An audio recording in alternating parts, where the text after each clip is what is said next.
2024 లేదా 25లో డిగ్రీ లేదా బీటెక్ చదివారా? సాఫ్ట్‌వేర్ జాబ్ కోసం ఎదురు చూస్తున్నారా? అయితే కోడ్ జ్ఞాన్ 100 డేస్ కోర్సులో చేరండి. జాబ్ సాధించండి. నమస్తే. ఇటీవల కాలంలో ఈ చట్టం కల్పించిన క్రుయాలిటీ అనే వర్డ్ని డైవర్స్కి భర్తలు ఎలా అడ్వాంటేజ్గా తీసుకుంటున్నారో ఈ సందర్భంలో చూద్దాం మనం. అంటే one of the reasons cruelty కనుక భార్య భర్త మీద చూపిస్తే దాన్ని వెసులుబాటుగా తీసుకొని డైవర్స్ వేసుకోవచ్చు అని చెప్పి హిందూ మ్యారేజ్ యాక్ట్లో చెప్పడం జరిగింది. కానీ చట్టం ఇచ్చిన వెసులుబాటుని వాళ్ళకి తగ్గట్టుగా, అంటే నిజమైన విషయాలు దాచిపెట్టి, అంటే ఎందుకు భార్య భర్త పట్ల క్రూయాలిటీ అనేది ప్రదర్శించిందనే ఒక విషయాన్ని దాచిపెట్టి ఆమెను వన్ సైడెడ్గా ఒక నెగటివ్ క్యారెక్టర్గా చూపిస్తూ డైవర్స్ తీసుకున్న సందర్భాలు భర్తలు చాలా ఉన్నాయి. అంటే రకరకాల కారణాలతో they are taking advantage and misuse of the provision of cruelty by wife towards her husband అనే కాన్సెప్ట్. సో ఇటీవల కాలంలో Kerala division bench, high court division bench ఒక తీర్పు ఇవ్వటం జరిగింది. ఆ పర్టికులర్ కేసు ఏంటంటే, ముగ్గురు పిల్లలు ఉన్నారు. ఒక 20 ఏళ్ళ కాపురం చేసిన తర్వాత భర్త వేరే అమ్మాయితో ఫ్రెండ్షిప్ పెట్టుకోవటం అనేది జరిగింది. సో వేరే ఫ్రెండ్షిప్ పెట్టుకుని నాకు డైవర్స్ ఇవ్వండి అని భార్య మీద ప్రెజర్ చేస్తూ ఉన్నాడు. భార్య ఇవ్వనని చెప్పింది. పిల్లలు పెద్దవాళ్ళు అయ్యారు. సో ఇవ్వటం కుదరదు. మరి ఇస్తే నా పరిస్థితి ఏంటి అంటే, నువ్వు డైవర్స్ ఇచ్చేయి, నీకేదో పర్మనెంట్గా ఎలమని ఇస్తాను, నీ బతుకు నువ్వు బతుకు అని. సరే, బాగానే ఉంది.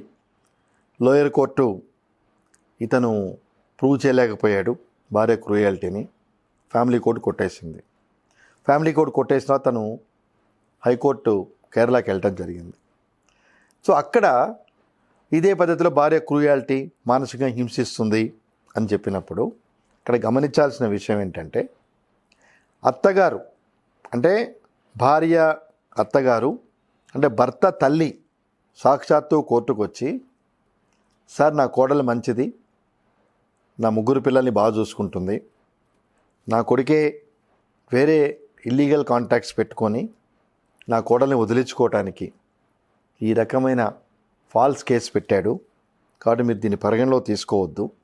ఆ పిల్లల శ్రేయస్సు దృష్ట్యా ఇప్పుడు 40 years నా కోడలికి, ఈమె ఎక్కడ ఉద్యోగం ఏమీ చేయలేదు, she is not well educated, it is very difficult to survive her life, కాబట్టి మీరు వాడికి డైవర్స్ గ్రాంట్ చేయొద్దు అని చెప్పడం జరిగితే ఆ డివిజన్ బెంచ్ ఆశ్చర్యపోయింది.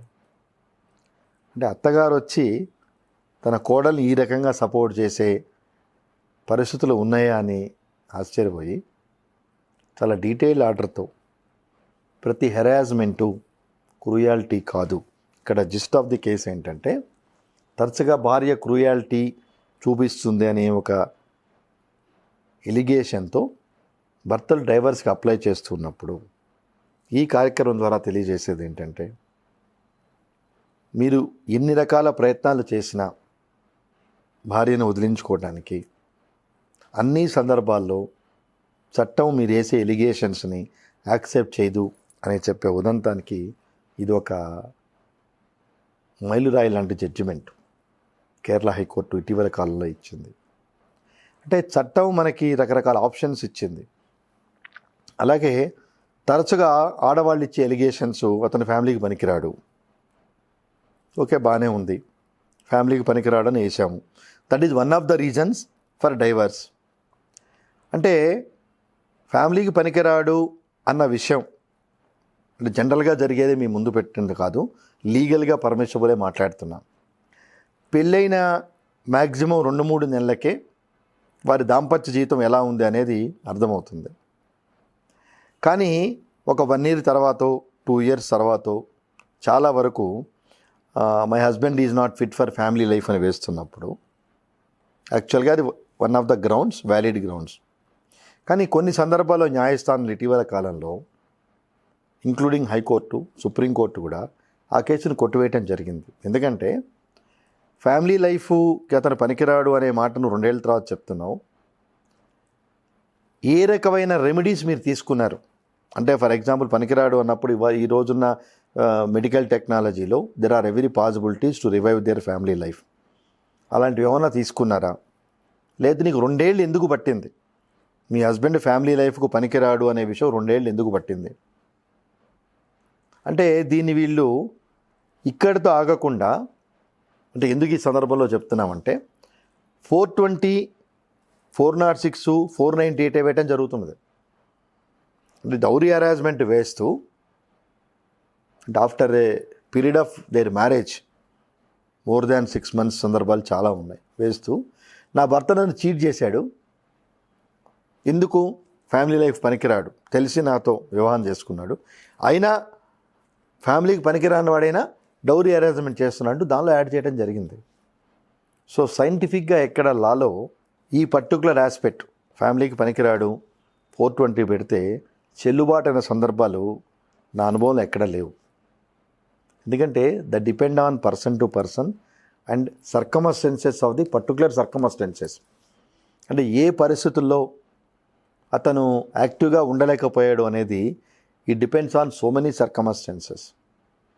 సో ఇవన్నీ అంటే ప్రేక్షకులు గమనించాల్సింది ఏంటంటే, నిజంగా మీ యొక్క కుటుంబ వ్యవస్థలో ఇటువంటి అనుభవాలు, చేదు అనుభవాలు ఎదురైతే there is no point of waiting for long time. అది నిజమైతే ఎప్పుడు మీకు వెసులుబాటు అవుతుంది, దానికి తగ్గ మెడికల్ మెకానిజం మీరు తీసుకొని to revive your husband, to convert in to good family life తీసుకొని మీరు ఫెయిల్ అయినప్పుడు ఆ రకమైన ప్లీ మీరు తీసుకొని హస్బెండ్ మీద మీరు కేసు వేయచ్చు. కానీ ఈ సందర్భాలు అవి కాదు. After a long time means over a period of time ఈ కేసులు వేస్తున్నప్పుడు ఇవి చెల్లుబాటు కాదు అని కూడా న్యాయస్థానాలు తీర్పులు చెప్పడం జరిగింది. అంటే మనకు అంటే నేను మెయిన్ ఫోకస్ ఏంటంటే మ్యూచువల్ కన్సెంట్. అంటే గతంలో కూడా చెప్పాను, మీ ఇద్దరికి ఇష్టం లేదు, మీ ఇద్దరు కలిసి మ్యూచువల్గా విడిపోతున్నారు, టర్మ్స్ అండ్ కండిషన్ రాసుకున్నారు, అది బాగానే ఉంది. కానీ ఒకళ్ళకి ఇష్టం లేదని ఇంకోళ్ళని జీవితం నుంచి పంపించడం అనేది అది కరెక్ట్ అయిన విషయం కాదు. చట్టం ఉండొచ్చు, చట్టం పెట్టిన ఉద్దేశం వేరు, హిందూ మ్యారేజ్ యాక్టో డైవర్స్ ప్రావిజన్ పెట్టిన ఉద్దేశం వేరు, కానీ దాన్ని హ్యాండ్లింగ్ చేస్తున్న విధానం వేరు. ఫైనాన్షియల్ స్టెబిలిటీ అనేది one of the main reasons for women to go head with the divorce cases. ఇప్పుడు మనకు ఒకరు నచ్చలేదు, వద్దనుకుంటున్నాం, కానీ other spouse is not willing.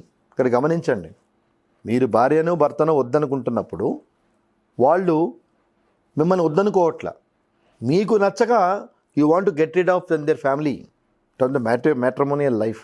But ఎంతవరకు జస్టిఫికేషన్? అలాగే వాట్ అబౌట్ చిల్డ్రన్? ఇప్పుడు తండ్రికో తల్లికో నచ్చలేదని పిల్లలు వెళ్ళిపోతే మరి ఆ పిల్లల పరిస్థితి ఏంటి? అది మనం గమనించాం. అంటే ఇప్పుడున్న ఈ కలర్ఫుల్ మెకానిజం వరల్డ్లో everybody is running for false comfort zones. ఈ false comfortable and temporary comfortable జోన్స్కి వెళ్ళాలనుకోవటమే ఈ కుటుంబ వ్యవస్థ దెబ్బతింటానికి మెయిన్ కారణం. ఎక్స్ట్రా రిలేషన్స్, దీనికి న్యాయ వ్యవస్థ కూడా అన్ఫార్చునేట్లీ సపోర్ట్ చేయటం, లివింగ్ రిలేషన్షిప్ యాక్సెప్ట్ చేయటం. అదే లివింగ్ రిలేషన్ యాక్సెప్ట్ చేస్తే రేపటి రోజున ఏ కారణం చేతైనా నో అన్నప్పుడు ఆ అమ్మాయి పరిస్థితి ఏంటి అని ఆలోచించట్లేదు. అంటే ఎలా అయిపోతున్నారంటే ఇండైరెక్ట్గా they are turning towards into different kind of world. మెయిన్గా డిస్కస్ చేస్తున్న టాపిక్ ఈ కార్యక్రమంలో డైవర్స్ అనేది గైడ్లైన్స్ చట్టం ఇచ్చినప్పుడు, ఏ సందర్భాల్లో డైవర్స్ తీసుకోవచ్చు అని ఇస్తున్నప్పుడు దాన్ని మిస్యూజ్ చేయడంలోనే జనాలు చాలా ఔత్సుకతను చూపిస్తున్నారు. అంతేగాని ఇది ఎంతవరకు కరెక్టు మనం చేసే వ్యవస్థ, ఆ అమ్మాయి కూడా మనం నమ్ముకొని మన జీవితంలోకి వచ్చింది, లేదు ఈ అబ్బాయి నమ్ముకొని వాళ్ళ జీవితంలోకి వచ్చాడు అనేది కనిపించట్లా. రీసెంట్గా గత 10 రోజులుగా నాకు వచ్చిన రెఫరెన్సులు చూస్తే, సారీ టు సే దిస్, పెళ్ళికి ముందే పరిచయాలు ఉండి తల్లిదండ్రుల ప్రోద్బలంతో పెళ్లి చేసుకొని పెళ్ళైన వారానికే నువ్వు ఒక డైవర్స్ ఇస్తావా లేకపోతే నువ్వు హెరాస్ చేస్తావని 498 పెట్టమంటావా అన్ని సందర్భాలు చాలా నా నోటీస్కి వచ్చినాయి. ఇది ఎంత దౌర్భాగ్యం అండి.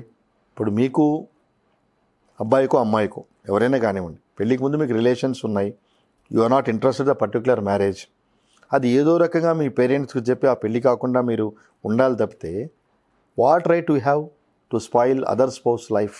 ఏమైపోతుంది? అందులో మీకు తెలుసు, భారత వ్యవస్థలో ఒకసారి తాళి కట్టించుకుంటే ఒక గంట అయినా ఒక రోజైనా భార్య కింద లెక్కే, భర్త కింద లెక్కే. సో పెళ్లి చేసుకునేంత ఈజీ మెకానిజంలో డైవర్స్ రాదు. It takes its own time. Divorce వచ్చినా కూడా we have branded as divorcee. తర్వాత చేసుకునే పెళ్ళి ఏమైనా 1 వీక్ తర్వాత చేసుకునే పెళ్ళి అయినా సెకండ్ మ్యారేజ్ కిందే వస్తుంది. సో మీరు చేసిన చిన్న తప్పుకి అదర్ స్పౌస్ ఇన్ని ఇబ్బందులు పడాల్సిన పరిస్థితి వచ్చినప్పుడు you have no right to spoil their life. Who are you?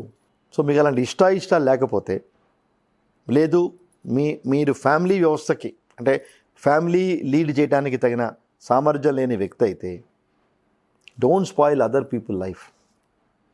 ఎందుకంటే చట్టం అంత ఈజీగా మిమ్మల్ని వదిలిపెట్టదు. బట్ చాలా వరకు ఏంటంటే ఇప్పుడున్న న్యాయ వ్యవస్థలో వద్దురా బాబు వీడిని వదిలించుకుంటే చాలు, I can go for some other steps and alternative అనుకునే ఎక్కువ శాతం ఆడవాళ్ళు ఎక్స్క్యూజ్ చేస్తున్నారు తప్పించి ఆడవాళ్ళకి ఉన్న చట్టభద్రతని అవకాశంగా తీసుకుంటే చాలామంది కన్విక్షన్ పడే సందర్భాలు ఉంటాయి. బాగా గమనించండి, చాలా ఉంటాయి సందర్భాలు. ఎందుకంటే పెళ్ళికి ముందే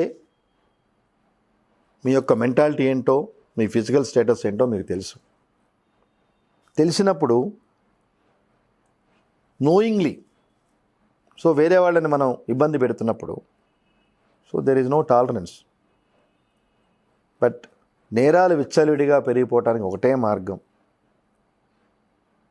ఒక్కసారి తీవ్రతరమైన శిక్ష కోర్టులు విధించడం జరిగితే జనాల్లో ఆ భయం అనేది వస్తుంది. జనాల్లో ఆ భయం వస్తుంది.